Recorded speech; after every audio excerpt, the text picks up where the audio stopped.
Welcome to 2x the English class. তোমরা জানো যে আমি ইংলিশ ল্যাঙ্গুয়েজ লার্নিং বা গ্রামার লার্নিং বা অবজেক্টিভ ইংলিশ যাই বলো তার উপরে আমি একাধিক সেশন স্টার্ট করে দিয়েছি এবং খুব তাড়াতাড়ি আমি স্পোকেন ইংলিশের ওপর 100 সেশন 100টা ক্লাসের একটা কোর্স স্টার্ট করতে যাচ্ছি কমপ্লিটলি ফ্রি। তো আজকে আমরা ফর্মস অফ সাবজেক্ট নিয়ে অ্যানালিসিস করব এবং আমরা জানবো যে সাবজেক্ট কীভাবে ইংলিশ ল্যাঙ্গুয়েজে ব্যবহৃত হয়। একটা আমাদের মধ্যে ভিউজ থাকে, নোশন থাকে যে সাবজেক্ট আর নাউন একই জিনিস, কিন্তু বাস্তবে কিন্তু সেটা ঠিক নয়, কারণ সাবজেক্ট আর নাউন কিন্তু এক জিনিস নয়, তাদের মধ্যে ডিফারেন্স রয়েছে। এই ডিফারেন্সগুলোই আমরা অ্যানালিসিস করব ওয়ান বাই ওয়ান। তো চলো আমরা দেখে নিই। ফার্স্ট অফ অল আমরা কি দেখব, যে ফর্মস অফ সাবজেক্টের ফর্মসগুলো দেখে নেব। ফার্স্ট অফ অল কি রয়েছে, নাউন রয়েছে, প্রোনাউন রয়েছে, ইনফিনিটিভ রয়েছে, জিরান্ড রয়েছে, ফ্রেজ রয়েছে, ক্লজ রয়েছে। অর্থাৎ একটা সাবজেক্ট কিন্তু যেমন নাউন হিসাবে ব্যবহৃত হতে পারে, ঠিক তেমনি প্রোনাউন হিসাবেও ব্যবহৃত হতে পারে, আবার কিন্তু ইনফিনিটিভ হিসাবে, জিরান্ড হিসাবে এবং বাকি যে ফেজগুলো রয়েছে এই হিসাবেও কিন্তু ব্যবহৃত হতে পারে। এবং নাউন কি সেটা তোমরা অলরেডি জেনে গেছো, আমি আগের ভিডিওগুলোতে ডিটেলড দিয়েছি, তবুও একবার বলে দিচ্ছি। নাউন হচ্ছে সেই সব parts of speech that denote any name, কোনো ব্যক্তি বা বস্তুর নাম বোঝায়, সেগুলোই হচ্ছে নাউন। সেটা কোনো মানুষের নাম হতে পারে, ব্যক্তি হতে পারে, বস্তু হতে পারে, পেন, পেন্সিল, চক, ডাস্টার, ম্যান। আর প্রোনাউন হচ্ছে কি, নাউনের পরিবর্তে আমরা যে ওয়ার্ডগুলো ব্যবহার করি, যেমন হি, শি, উই, আই, এগুলো আসলে প্রোনাউনগুলো ব্যবহার করার কারণ হচ্ছে একই নাউন বারবার ইউজ করতে করতে সেটা ভাষার যে বিউটিফিকেশন সেটা নষ্ট হয়ে যায়। আসলে ভাষা তো শুধু বললে হবে না, ভাষার মধ্যে বিউটিফিকেশনের অনেক ব্যাপার থাকে। ল্যাঙ্গুয়েজের যে সৌন্দর্যবোধ বা বিউটিফিকেশন যাই বলো, সেটা কিন্তু নষ্ট হয়ে যায়, বিউটিফিকেশন হয় না। এই বিউটিফিকেশনটাকে ইনট্যাক্ট রাখার জন্য কিন্তু আমাদেরকে প্রোনাউন ব্যবহার করতে হয়। ঠিক তেমনি ইনফিনিটিভ রয়েছে, ইনফিনিটিভ তো সেরকম কিছুই না, এগুলো হচ্ছে টু প্লাস ভার্বের বেস ফর্মকেই যখন আমরা ইনফিনিটিভ ভার্ব হিসাবে ইউজ করি, সেটাই হচ্ছে নন ফাইনাইট ভার্ব হিসাবে ইউজ করি, সেটাই হচ্ছে ইনফিনিটিভ। তাহলে টু প্লাস ভার্ব এই ফর্মকেই, ভার্বের অবশ্যই বেস ফর্ম বসে, বেস ফর্ম বা প্রেজেন্ট ফর্ম বসে, ভার্বের বেস ফর্ম বা প্রেজেন্ট ফর্ম বসে, সেটাই হচ্ছে ইনফিনিটিভ। আর জিরান্ড কি, জিরান্ড হচ্ছে ভার্বের সাথে আইএনজি যুক্ত হয়। যেমন যেমন গো প্লাস আইএনজি। গো তো ভার্ব, এ নিয়ে কোনো দ্বিমত নেই, কিন্তু অনেক সময় গো এর সাথে আইএনজি যুক্ত হয়ে সেটা কিনা জিরান্ড বা নাউন হিসাবে, সেটাকে জিরান্ড যখন নাউন হিসাবে ইউজড হয় তখন সেটাকে জিরান্ড বলে। অর্থাৎ জিরান্ড হচ্ছে ভার প্লাস আইএনজি ফর্মস, কিন্তু সেটা ভার্বের চেয়ে নাউন হিসাবে কাজ করে, এবং এটা যখন বাক্যের শুরুতে কর্তা বা সাবজেক্ট হিসাবেও কিন্তু কাজ করতে পারে। তাছাড়াও রয়েছে ফ্রেজ হচ্ছে কি মোর দেন ওয়ান ওয়ার্ড, একের বেশি শব্দ মিলে যখন একটা সাবজেক্ট হয়। যেমন rice and curry, rice and curry, rice and curry is my favourite dish, rice and curry is my favourite dish. এখানে দেখো রাইস অ্যান্ড কারি সাবজেক্ট কিন্তু এই দুটো জিনিসই কিন্তু সাবজেক্ট। এখানে সাবজেক্ট আমরা তখনই বলবো যখন একটা এন্টিটি সাবজেক্ট হিসেবে কাজ করবে, কিন্তু যখন সাবজেক্ট হিসেবে, নাউন আমরা তখনই বলবো যখন একটা এন্টিটি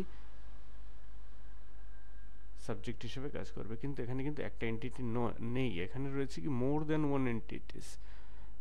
রাইস রয়েছে, অ্যান্ড রয়েছে, কারিস রয়েছে, তাহলে এখানে এটা শব্দ নয়, এটাকে আমরা ওয়ার্ড না বলে আমরা এটাকে বলবো ফ্রেজ। ফ্রেজ কথার অর্থ হচ্ছে শব্দগুচ্ছ, অর্থাৎ একের বেশি শব্দ মিলে যখন এটা সাবজেক্ট হিসেবে কাজ করে তখন আমরা বলবো যে এখানে সাবজেক্টটা ফ্রেজ হিসাবে ইউজ হয়েছে, কোনো একটি নাম নয়, বরং এটা ফ্রেজ। আর তাছাড়া আরেকভাবে কিন্তু সাবজেক্টের ব্যবহার রয়েছে ইন ইংলিশে, সেটা হচ্ছে ক্লজ। একটা জিনিস মনে রাখবে, এই যে ফ্রেজগুলো যেটা আমরা বললাম, ফ্রেজে কিন্তু কোনো ফাইনাইট ভার্ব থাকবে না, finite verb is missing. Phrase হচ্ছে, ফ্রেজের যদি ডেফিনিশন দিই তাহলে হচ্ছে আ group of words, a group of a group of words without a without a without finite verb R verbs. ওকে, কিন্তু ক্লজ কিন্তু সেরকম নয়।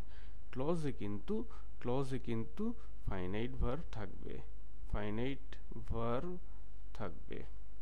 এবং ক্লজও কিন্তু শুধু এ গ্রুপ অফ ওয়ার্ডস নয়, এ গ্রুপ অফ ওয়ার্ডস প্লাস এর মধ্যে কিন্তু ভার্ব থাকছে।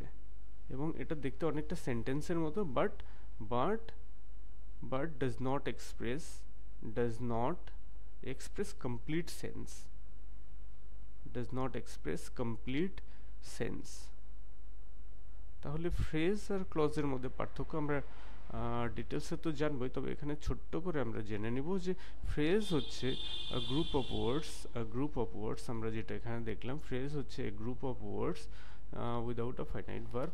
কিন্তু অন্যদিকে ক্লজ কিন্তু সেখানে কিন্তু ফাইনাইট ভার্ব থাকবে, কিন্তু ক্লজকে কিন্তু আবার সেন্টেন্স ভাবলে কিন্তু ভুল হয়ে যাচ্ছে। ক্লজকে কিন্তু আমরা কোনোভাবে একটি সেন্টেন্স ভাবতে পারি না, ইটস নট আ সেন্টেন্স। তো এখানে এই যে 6টা এন্টিটিস সেটা নিয়ে একটা হালকা আলোচনা হয়ে গেল। এবার চলো আমরা চলে যাব, কিছু এক্সাম্পলস রয়েছে সেগুলো তোমরা দেখবে, দেখে আইডেন্টিফাই করার চেষ্টা করবি আমি ঠিক কি বলার চেষ্টা করছি। ফার্স্ট সেন্টেন্সে দেখো সুমিত ইজ প্লেইং, ফার্স্ট সেন্টেন্সে কি রয়েছে, সুমিত ইজ প্লেইং ক্রিকেট। এখানে সুমিত যে ক্রিকেট খেলছে সেটা বোঝানো হচ্ছে, এখানে সাবজেক্ট হচ্ছে সুমিত। এখানে সেকেন্ড সেন্টেন্সে দেখো হি ইজ মাই ফেভারিট ফ্রেন্ড, এখানে সাবজেক্ট হচ্ছে হি।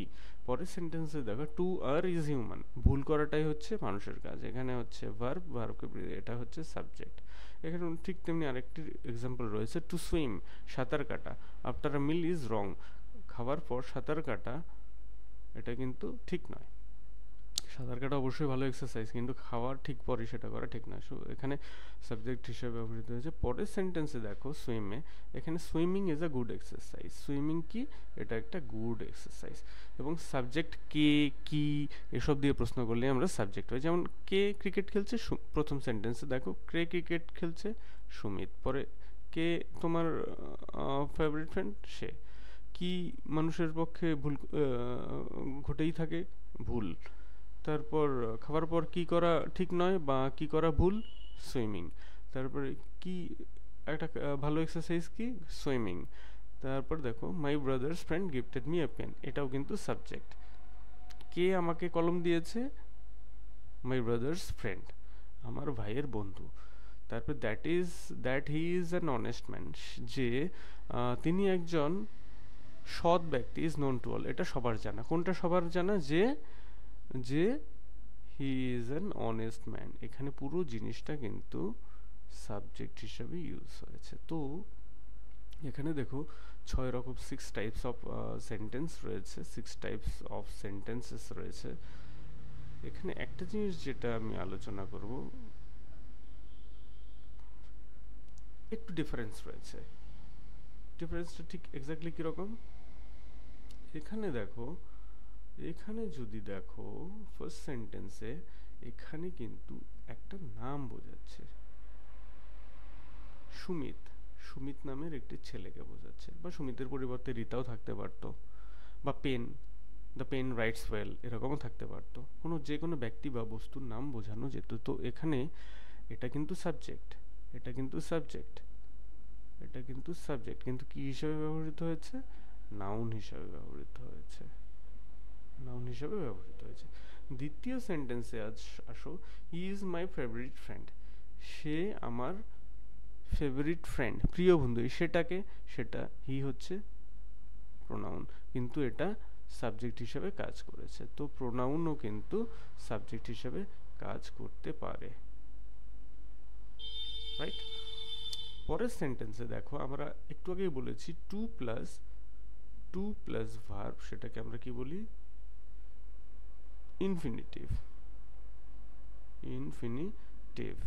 টু প্লাস ভার্বকে আমরা যদি ইনফিনিটিভ বলি, তাহলে টু আর ইজ হিউম্যান, এটা একটা ইনফিনিটিভ। এবং এই ইনফিনিটিভ নিয়েছে কি, বি ভার্ব নিয়েছে। এখানে ইনফিনিটিভটা কি নিয়েছে, এটাও বি ভার্ব নিয়েছে। তো এখানে কিন্তু ইনফিনিটিভ কিন্তু সাবজেক্ট হিসেবে ব্যবহৃত হচ্ছে, এবার পরের সেন্টেন্সে দেখো সুইমিং, এখানে মেইন শব্দটা হচ্ছে সুইম, সুইম এর সাথে আইএনজি যুক্ত হয়েছে, অর্থাৎ verb plus V plus ING. ভার্বের সাথে আইএনজি যুক্ত হয়েছে কিন্তু বাক্যের শুরুতে এটা সাবজেক্ট বা কর্তা হিসাবে ব্যবহৃত হয়েছে, তাই এটাকে আমরা কি বলবো, জিরান্ড। এখানে কিন্তু সুইমিং জিরান্ড হিসাবে ব্যবহৃত হয়েছে। তাহলে দেখো নাউন হিসেবে ব্যবহৃত হয়, প্রোনাউন হিসেবে ব্যবহৃত হতে পারে, ইনফিনিটিভ হিসেবে ব্যবহৃত হতে পারে, জিরান্ড হিসেবে ব্যবহৃত হতে পারে। এবার পঞ্চম বা ফিফথ নাম্বার সেন্টেন্সে তোমরা দেখো এইখানে রয়েছে কি, এই সেন্টেন্সে রয়েছে মাই ব্রাদার্স ফ্রেন্ড। এখানে আমার দাদার বন্ধু, এখানে কিন্তু দেখো ব্যক্তি কিন্তু একজন, ওয়ান পার্সনকেই কিন্তু বোঝানো হয়েছে, ওয়ান পার্সনকেই কিন্তু ইন্ডিকেট করা হয়েছে, কিন্তু রাম শ্যাম হি সি না বলে বলা হয়েছে কি আমার দাদার বন্ধু আমাকে একটা কলম গিফট করেছে। তাহলে এই যে তিনটে শব্দ মিলে এই তিনটে শব্দকে আমরা শব্দগুচ্ছ বলতে পারি, এটা কিন্তু একটা ফ্রেজ হিসেবে ইউজ করা হয়েছে। তো এখানে ফ্রেজ কিন্তু নাউন হিসাবে ব্যবহৃত হয়েছে।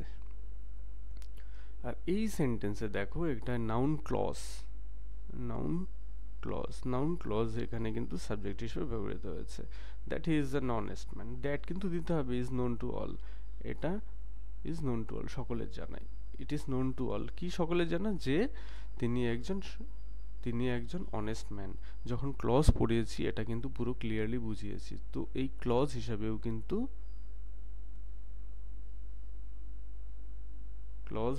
কিন্তু একটা সাবজেক্টের ব্যবহার হতে পারে। তো আমার মনে হয় এখন পুরো ব্যাপারটা ক্লিয়ার, যে একদিকে যেমন একটা সাবজেক্টের ডেফিনেটলি এর অনেক ইউজেস রয়েছে, সো ক্লিয়ারলি আমরা এখন বলতেই পারি subject can be used as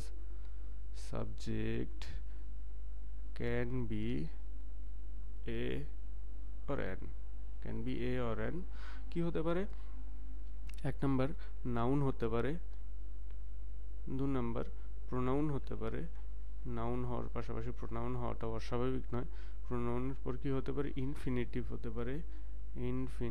হতে পারে, তারপর আর কি হতে পারে, 4 নম্বরে কিন্তু জিরাড তো অবশ্যই ডেফিনেটলি হবে, জিরাড হতে হবে, এবং এগুলো নিয়ে ডিটেলড ভিডিও আসবে একের পর এক, যারা ইন্টারেস্টেড তারা আমার চ্যানেলের সাথে থাকো। জিরান্ডের পর কি থাকতে পারে, ফ্রেজ হতে পারে, ফ্রেজ কথার মানে হচ্ছে শব্দগুচ্ছ, এর অনেকগুলো ইউজেস রয়েছে, যেমন Ram and Shyam noun phrase, bread and butter phrase. ঠিক তেমনি